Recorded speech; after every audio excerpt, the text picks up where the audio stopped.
Hey friends, your pal Mike Shea from Sly Flourish here with another episode of Sly Flourish's Lazy GM Prep. In this weekly show, I go through steps from Return of the Lazy Dungeon Master while preparing for my Sunday role-playing game. Right now, we are running a homebrew campaign in the world of Numenera by Monty Cook Games. This show, like all of the work of Sly Flourish, is brought to you by the patrons of Sly Flourish. If you want to help support shows like this and get access to all kinds of exclusive previews, exclusive content, video previews, and all sorts of things like that, you can do so by becoming a patron of Sly Flourish. The link is in the show notes below. So in this campaign, the characters have been attempting to thwart the rise of a super powerful entity known as the Fourth Emperor. The Fourth Emperor is an entity that exists in three worlds at the same time: the physical world, the world of the datasphere, and the world of the outside. So it's both sort of extraplanar, physical, and exists in the datasphere. The datasphere is sort of like a super advanced cyberspace. There is...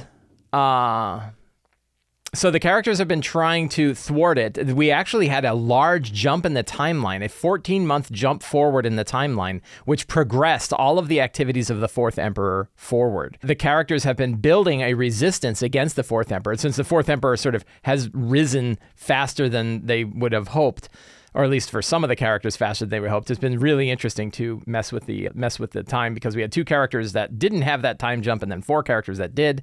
So it was really fun to kind of combine them back together. Really, really wild part of the campaign. And now they are building up a resistance to try to thwart the Fourth Emperor. The Fourth Emperor has these super powerful artificial super intelligences known as the Heralds. So the Heralds are these super powerful. They're spherical. They're giant spheres that used to be up in orbit around the planet. They've now come down to the planet. They sort of float above the planet. Very advanced technology, super intelligences. They don't really understand. They can model general human behavior, but they lose track of specific people doing specific things because they're just below their threshold, which is actually advantageous to the characters because the heralds do not care. There's one herald in particular, Faradon, the first herald that they've dealt with now a couple of times, and they realize that if they want to get inside of the Fourth Emperor's plans, they have to crack a herald. They're going to have to break into a herald and sort of own it, right, from hacker speak. But you don't just pop into a herald, right? You need something more powerful. You can't just do it as a human being. A human being would just get shredded trying to get inside of the voice of a herald. But a lot of human beings, particularly nanos, who are skilled at sort of manipulating the incredible detail of this, if you got a bunch of nanos together, they could break a herald.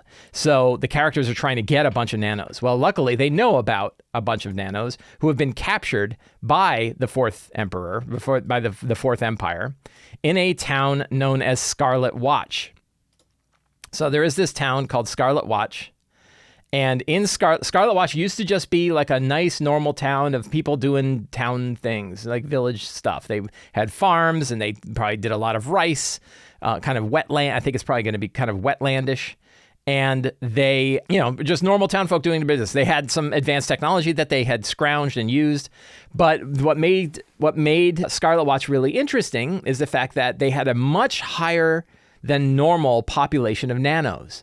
That typically you might get like 1 in 100 people might have an affinity for nanos, for being a nano, essentially like a wizard, right? Imagine, as far as the village is concerned, magical talent, right?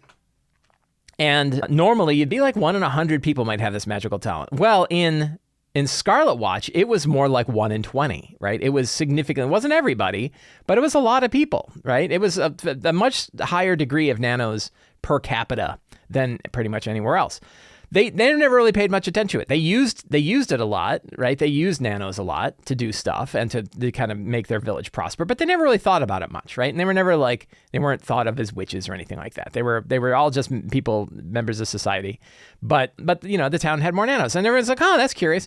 Well, the Fourth Emperor really cared about this. The Fourth Empire really cared about this because nanos are critical for the Fourth Empire building its empire. It needs nanos. It uses nanos. It takes their physical bodies and puts them in vats, and then it connects their brains into the datasphere, and it uses their mental faculties inside the datasphere to build nanites, to basically build the particles that they need to do what the Fourth Emperor wants to do, which is a bunch of different things, both create creatures, open up a gateway to bring itself in, and change the atmosphere of the planet to support itself, right? among other things. But it needs nanos. It needs nanites. And in order to create nanites, it needs nanos. And doing so, it takes a huge amount of cognitive capability, and it burns them out. It kills them. It kills nanos eventually, because they do it so much and so fast and so permanently that eventually they just die. They can't do it anymore. So they're like, we need, so the Fourth Empire is like, we need a lot of nanos. Scarlet Watch has a lot of nanos. We're going to go there and grab them up. So they went there and they took over the village, and they have been running tests on people to figure out which ones are nanos and which ones are not, right? Weird latent tests, Voight-Kampff style tests to try to figure out if they can manipulate nanos or not. If they can, they are carted off to another location known as Amberfall, right? Amberfall is this kind of hidden bunker, right? I think we decided what it was last time.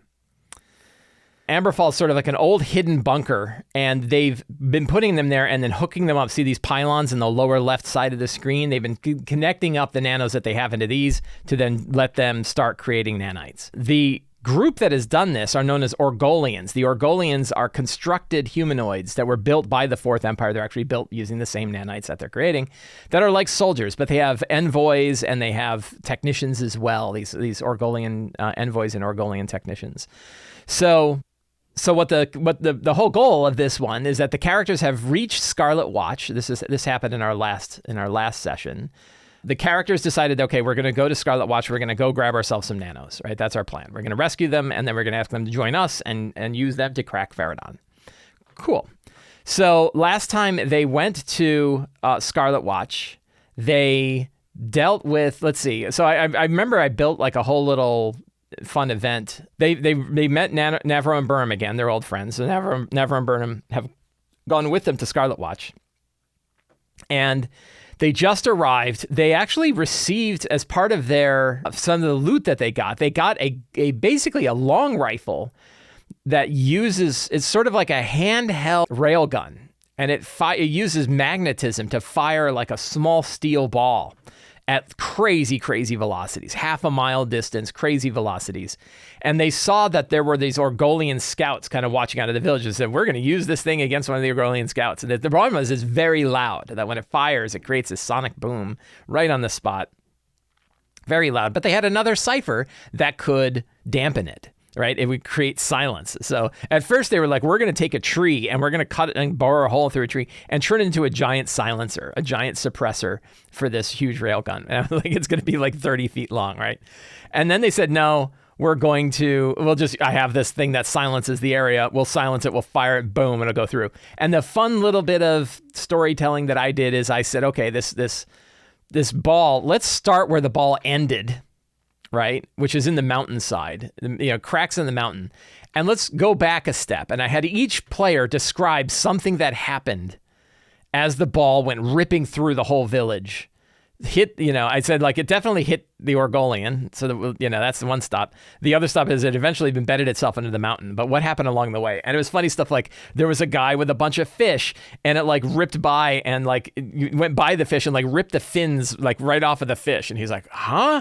And then I remember another one was like these guys who have been walking along with this big glass plate and it went boom. And they went and looked and there's a perfect hole. Like it didn't shatter the plate and like, what? And there's like this perfect hole where the thing went so fast, it just punched the hole right through it. And then all of a sudden it explodes, like the thing explodes. And they're like, not again. Right. And then I forget, there was like a couple of other steps that it took.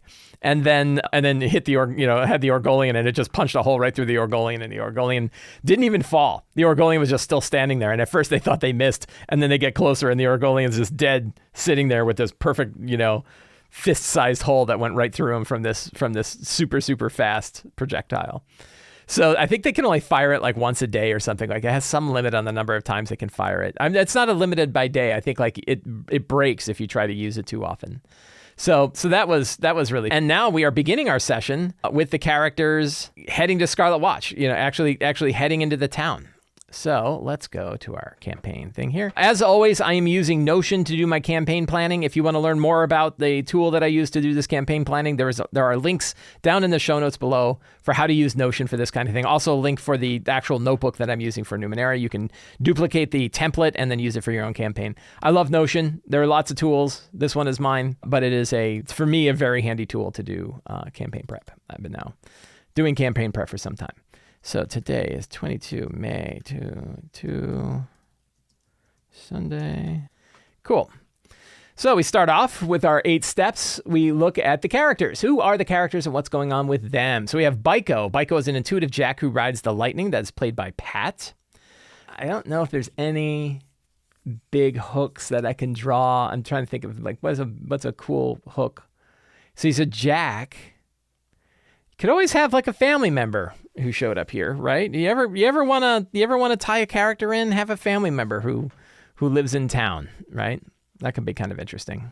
Or an acquaintance or something like that. We have Cecilia, a hideous jack who wields power with precision. Cecilia is a member of a race, of a species that only lives a certain amount of time, and she is coming within the last couple of months of her life.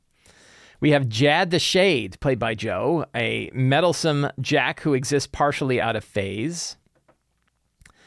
We have Juniper, a cheerful nano who possesses a shard of the sun.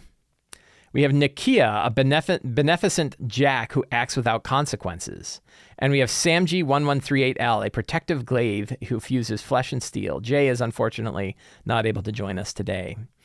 So the characters are sitting right outside of Scarlet Watch. And what kind of interesting event might occur? So an interesting thing about Scarlet Watch, so like locations right off the bat, we have Scarlet Watch and we have Amberfall. So we have 2 interesting locations right off the bat. I think in Scarlet Watch, I also have this like the underground ruins, right? It'd be kind of neat to give this place a name, like Sunken something. Sunken what? Give it like a proper name. Sunken Rhea. And there is a statue, probably like Sunken Rhea has a statue, right? Some former goddess or nano named Rhea. I think that'd be kind of cool. I could put a statue in here. I've used this map before. I like this map a lot. So that gives, we want to have like the town, but then there's also like there's sort of a hidden caves underneath where they probably have a few nanos that they've managed to scrounge away and avoid getting picked up by the Orgolians. So let's see. There is a statue to a nano patron goddess named Rhea beneath the town in a cave known as Sunken Rhea. Some rebels of Scarlet Watch hide in Sunken Rhea and have a handful of nano children. They're hiding from the Orgolians. That could be kind of cool.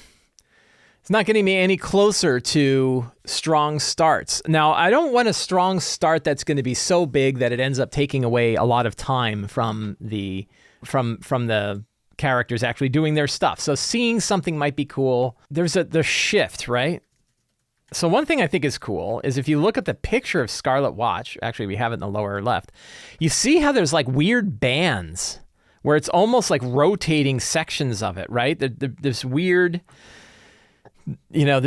thing where it's almost like somebody's turning dials and it shifts the entire landscape. I don't know what that is, but we're going to call that the shift, right? And it happens, probably every 12 hours or so. Happens every 12 hours or so. And what does it do? So obviously it's optical. If you look at it, you can see that part of it shifts.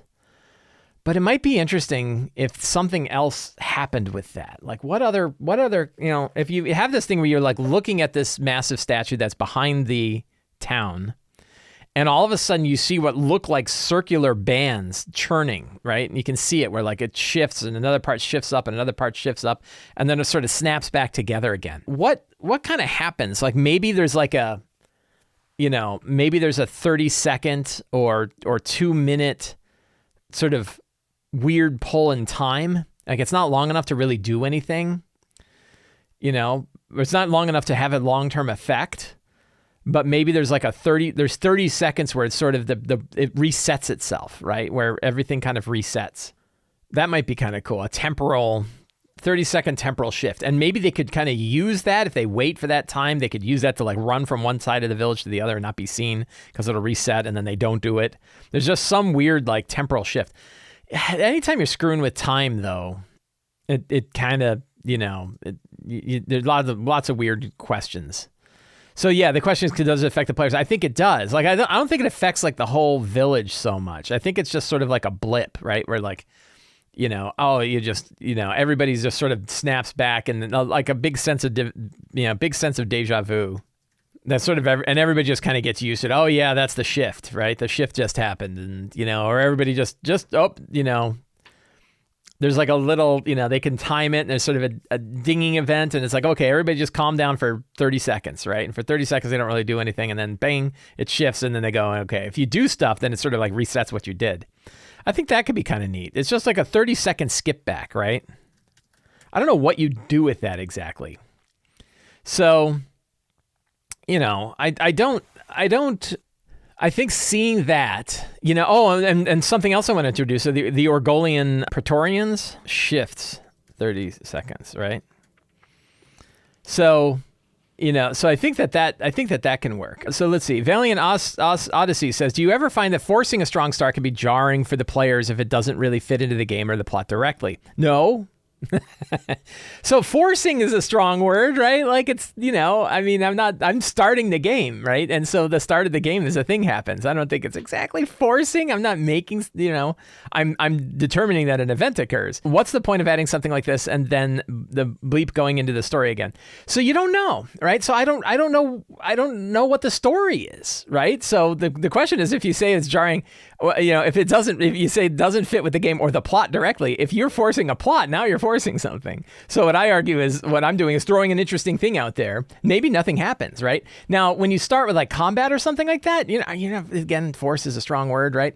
But, when you begin with combat, it's like, that you're going to have 30, 45 minutes of the game taken up with that thing that you did. But usually it's still, I tell you, and now, a lot of people do it, right? And I do it all the time. And it's never, it helps, right? There's a reason why the strong start is there. And the strong start is there because it kicks the game into motion, right? And it makes things go forward. So I tell you, and I've seen the opposite, which is like, okay, we started the game. So what do you guys want to do? And I was like, rarely do I find players that leap into like, oh, I have things that I want to do right away. It's usually the other way around. Now, maybe I'm creating this situation because I'm doing strong starts and they're waiting for a strong start. I don't know. But I can tell you that generally speaking, it moves forward. Also, it doesn't have to be opposed to whatever the current direction of the story is. I don't think this is because like I want to have Orgolian Praetorians. I'm going to introduce them anyway. Might as well do the beginning and make it really interesting. And I can show the shift with the Orgolian Praetorian. Essentially, what you begin with is they will see an Orgolian Praetorian. An Orgolian Praetorian walks through the fields near the town. Then suddenly, they all shift and see the Praetorian back where it started, moving into the town again. So let's see. The shift happens every 12 hours or so.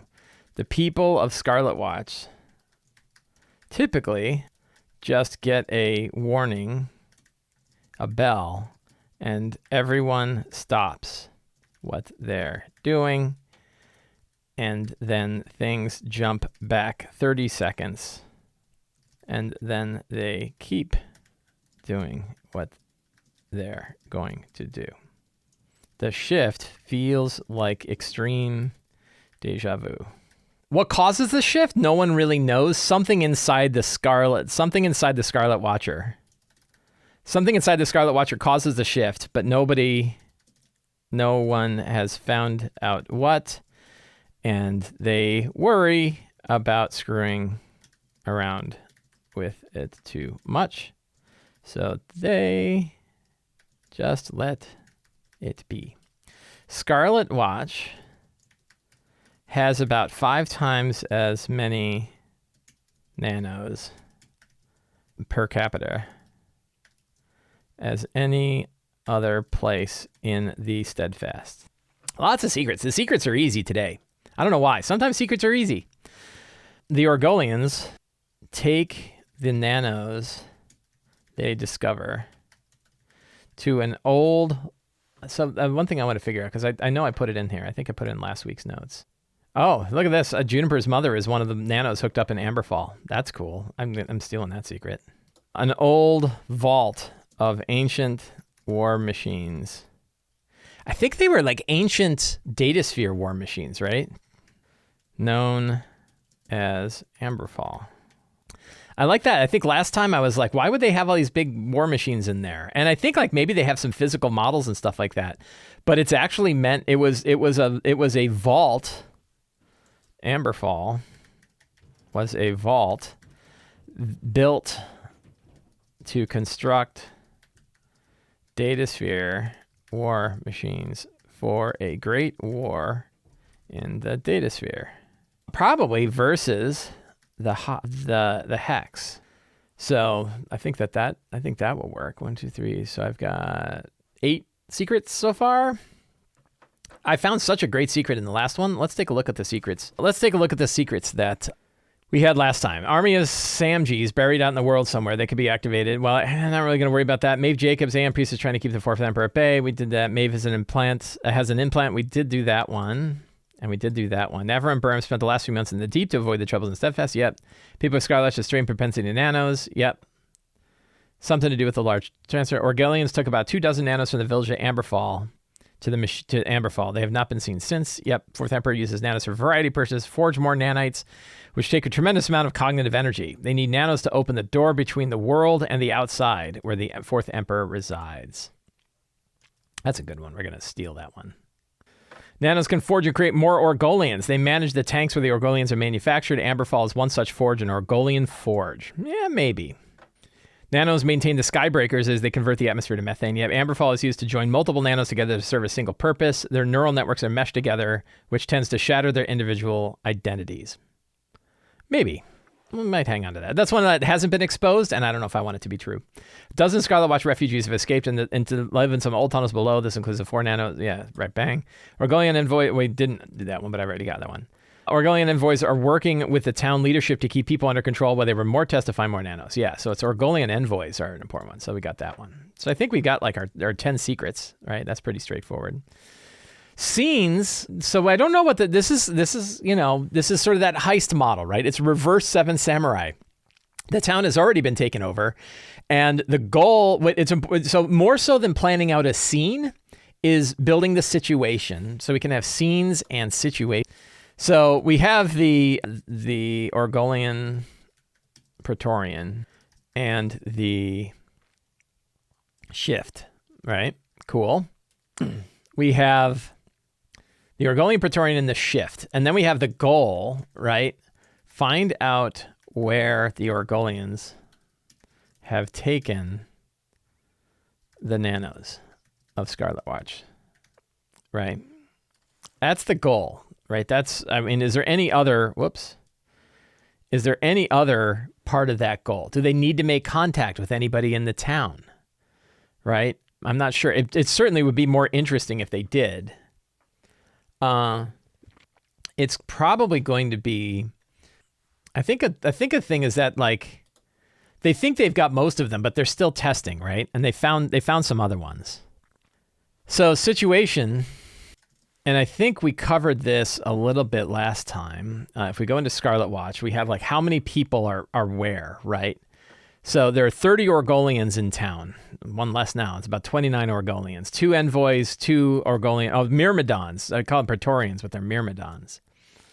So that we can put in our notes. I got to change Praetorians to Myrmidons. Clean that up a bit. So we have the scenes. We have the situation, right? We have our locations. So having some NPCs, I think, is really useful. I want to introduce Cassandra. I think it'd be cool. Cassandra. I'll just do Cassandra. All right. And I think we might introduce Cassandra as Junipers. She was traveling to Scarlet Watch and got picked up. She's now in Amberfall. Perfect. I think that would be pretty cool. I think she's managed to hold her faculty. She's who was the guy from the Dark Tower that managed to, he's also in Hearts in Atlantis or Low Men in Yellow Coats. Ted Brodigan, a facilitator, able to keep nanos merged together into a single action, helps prevent their minds from shattering. The nano facilitator. Cassandra, the facilitator. I love giving things titles, right? So like you can see I do it here. Like Cassandra, the facilitator. Rosalind is known as Rabbit. And what's her job? Her job is Hive comms, right? All right, perfect. The Excagate, right? Could be fun stuff. So let's look at NPCs. We have Demi. I'm going to bring Demi in here. Right, Demi is a contact. We also have Cassandra, but probably not now. We can invent some other NPCs on the spot. It might be cool to have like Baiko's estranged brother, right? Let's take a look. Whoops. Let's go into NPCs. Alan. We could have Alan here. Might be kind of fun. Drop that in. See how that plays out. I don't want, and now I got two family. I already lost the character's name. Grr. Alin. So that's cool. So I've got my strong start. I've got scenes and situation. The scenes and situation. We have the goal. Find out where the Orgolians have taken the nanos to Scarlet Watch. Reward 4 experience points. Right? Whoops. And then their next goal, and that's the situation. And then we have the situation in Emberfall. So this is the situation in Scarlet Watch. I think what we'll do is we'll move the goal under here. We'll create like a little structure. Situation in Amberfall. We have, let's see, locations. Amberfall. 12 Orgolian soldiers, half a dozen Orgolian testers, and 1 overlord. All right. Overlords are cool. So we add this to our situation here. And the goal here is to rescue the Scarlet Watch nanos. And it could be by destroying the place. I don't know how they're going to accomplish that. Reward, roughly 24 nanos and a facilitator for the Hive. And 4 XP. So that is pretty well set. The creatures lurking below the lab that the Orgolians haven't bothered with. That might be something we want to toy around with. Treasure, I like to roll on the list. But monsters, I have most of it. Because I have the Orgolians, right? It couldn't hurt. Orgolian soldiers. Let's take a look. I got my bestiaries here. I'm pretty sure Orgolians are in. They are in Discovery page 246. Okay. And then I have other Orgolians. Let's see if I can find them. Nope. They are not in. Oh, there it is. Orgolian Tester is on page 120 of Bestiary 2. 120. Okay. And then there's one other type of Orgolian. The Envoys. Okay. It might be Bestiary 3. What is DE? Oh, what book is DE? Destiny. Great. And that's Destiny page 270. You know what? I'm pretty sure I have all of this in my monster, my little monster book here. My little monster, where is it here? My bestiary. I do. Look at that. I'll put all the Orgolians together so I have them handy. And there was one other. Was that an Overlord? No, because I think the Overlord is really powerful, right? Bestiary 2, page 123. No, perfect. Okay, Overlord. The Overlord is 123, page 123. Okay. And that was the Overlord. Now I'm making up the Orgolian Myrmidons. And those guys are level 6, right? So I think that is pretty good. And we wanted to look at what other critters are running around. What other critters are running around the Amberfall, right? Things at the... Come on, go to the top there. All right. Whoop. I'm hurting my browser here. So let's go to the random tables. And we are going to exploring ruins. So first thing, let's get our D100s here. Grab a D20. Is it ruins table A or 2? Okay, so ruins, they're definitely in ruins. Table A or table B. Even for, let's see, odd for table A, even for table B. All right, even is table B. 71. Timeline Cadaver. What the F is that? It's from this book, apparently. Timeline Cadaver is from Bestiary 3, page 150. A significant event presence alters the time stream. This is pretty cool. I like this. So, Timeline Cadavers. Of course, I forget the page number. Page 150. So that fits the blip, right? Every so often, I tell you, you roll random stuff, and the random stuff comes together with things that you did. So the idea that Scarlet Watch has this weird time problem, a Timeline Cadaver would make sense. So when a significant event presents its alters in the universe, a few survivors may be disjointed in time and dimension, continuing on as Timeline Cadavers. Sometimes this occurs because inexperienced time travel usually happens when exceptional individuals make critical decisions that affect a powerful entity of their lives, thousands of people. Timeline Cadavers are survivors from an offshoot of the original time stream or a dying parallel universe who seek out their counterparts in the existing time stream or universe. Their hope is that by killing these counterparts, either they'll reverse what invalidated their home timeline. So what if these are level 5, they could probably do 3 or 4 of these things. What if it was of the groups that jumped forward, right? So we had this group that jumped forward 14 months. What if there are original versions that lived the 14 months? What if they came out? So I think Timeline Cadavers are awesome. I love that idea. I love that idea a lot. So, but let's roll something else too. Table A or table B, odd for table A. Odd it is. And then 35. Akudit. What is that? Is DE is Destiny? Destiny. All right. Numenera. Destiny is the one I did not load up. And of course, I did not pay attention to the page number. Destiny 258. Explorers salvaging ciphers, artifacts, and idioms sometimes stir up entities that behave erratically but aren't immediately dangerous. Some observe, flee, or ignore explorers who ignore them in turn. A few, such as the Kudit, seem determined to offer their aid once communication becomes possible. Levitating sphere, not quite as large as a human head, made of synth and crystal. Images and light play across the surface, sometimes images of a face, then never the same face. Other times of random odd scenes or objects. Sounds also constantly trickle from the Kudit, tinkling or booming, cacophonous or melodic. Follows people around. So, yeah, sure. I have a bunch of Kudits. And of course, I forgot the page number already.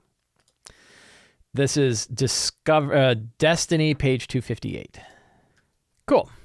All right, so I got a bunch of monsters. I'm good on monsters. It really is interesting.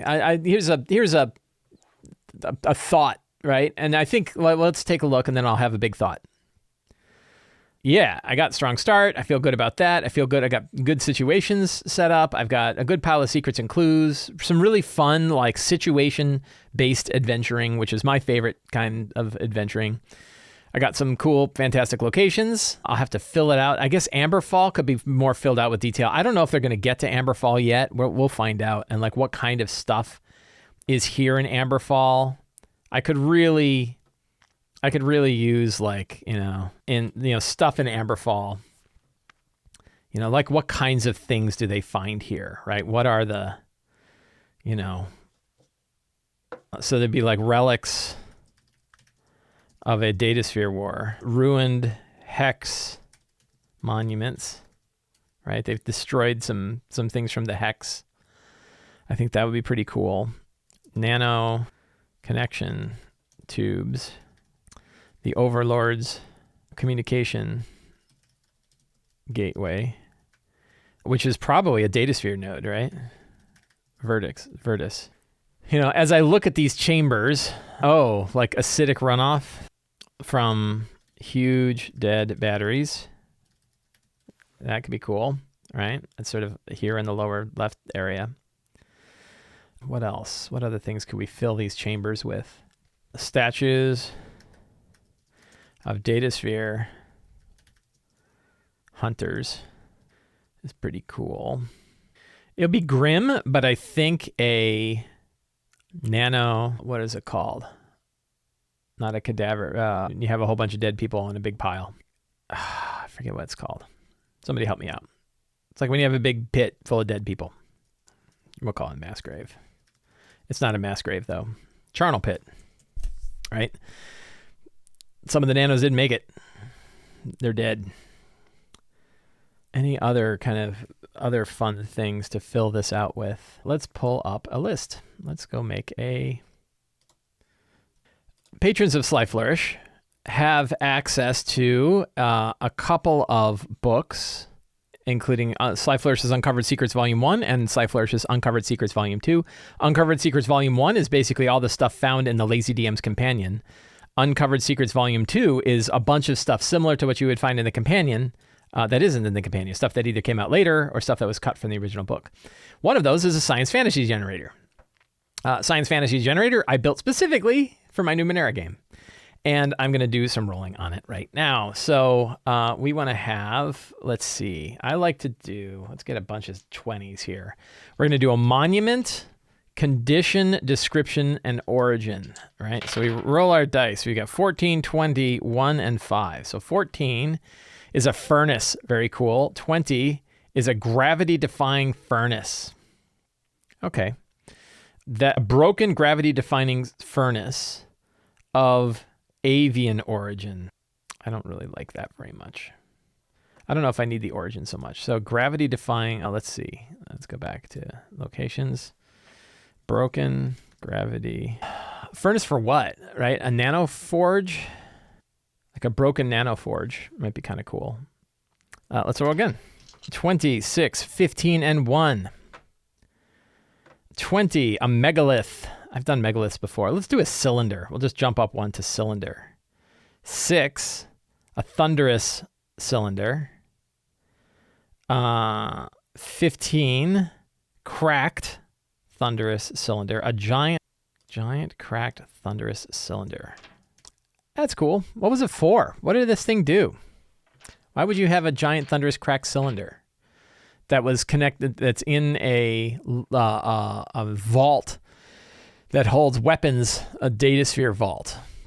It could be like a memory, like a massive memory crystal, massive cracked memory crystal. It's like a big set of hard drives blew up. That's fun. Let's do one more.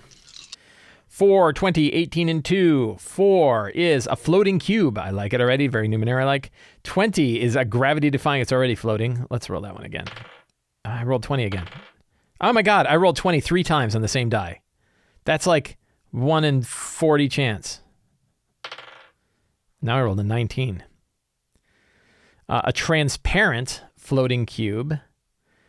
18, burning. Yikes. And cybernetic. So a cybernetic, burning, transparent, floating cube. This could be an entity core, right?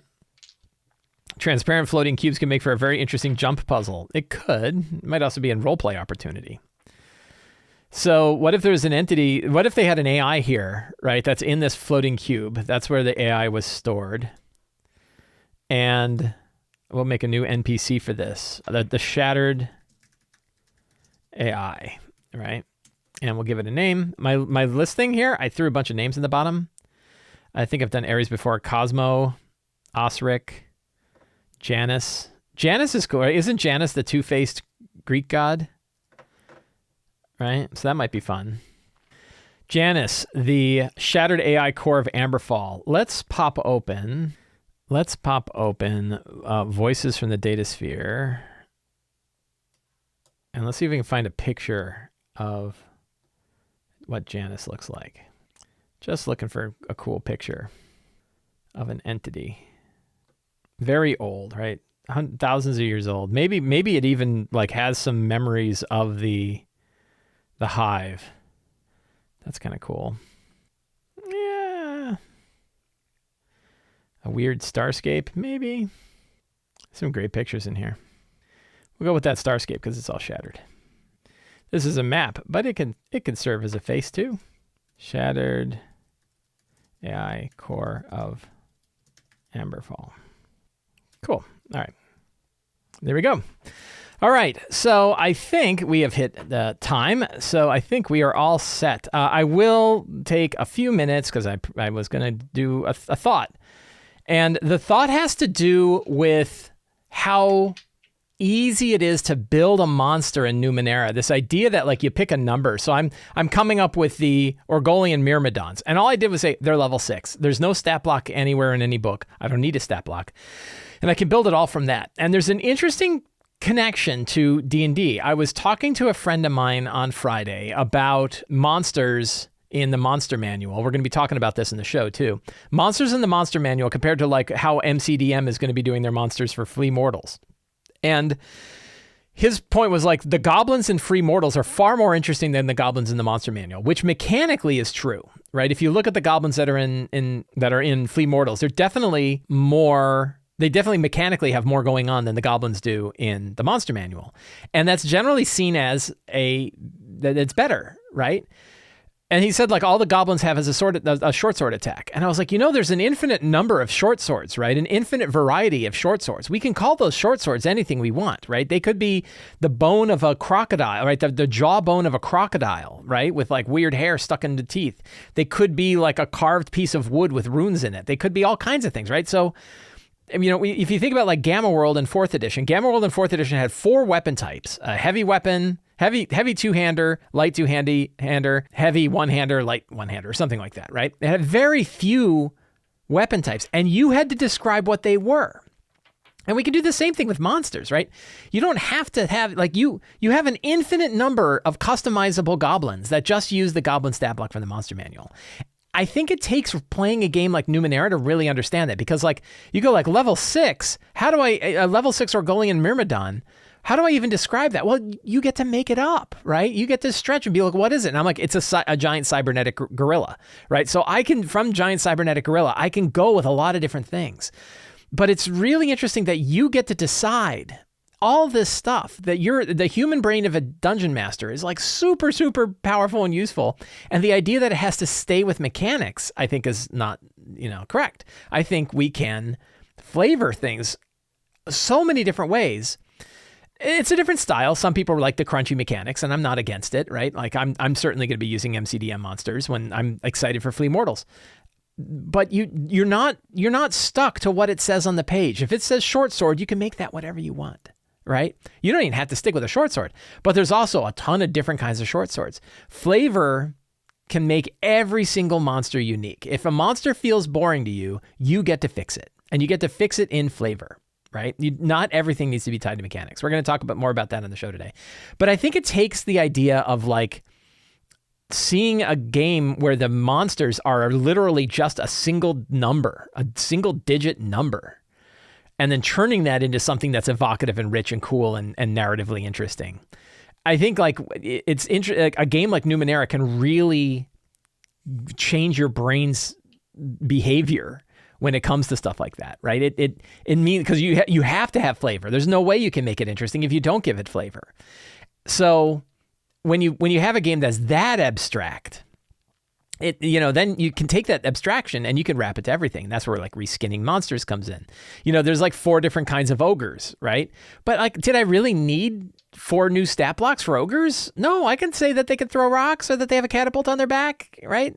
So I think that that's something that we can all work on. I don't know. It's a thought that I had. It's something that I've learned, right? This is not something where like I've always known this, right? No, I didn't know, and I played with it, right? And I had to figure it out. So that was interesting. Anyway, that's kind of my final thought about it. It's like when you have a game where the monsters are this abstract, it makes you fill it in with narrative, and you can take that same same skill of filling things with narrative, and you apply it to the most basic stat blocks that you can imagine. It's one of the reasons why I love the giant stat blocks in the Monster Manual. They're straightforward. Mechanically, they're really easy to run. They also hit really hard, but I can flavor them so many different ways. So just a thought. Anyway, I want to thank everybody for hanging out for today's Lazy GM Prep Show. If you enjoyed this show, you can help me out by subscribing to the Sly Flourish newsletter, by supporting me directly on Patreon, by subscribing to my videos, or picking up any of my books. All the links for that are in the show notes below. Thank you all very much. Have a great day, and get out there and play an RPG.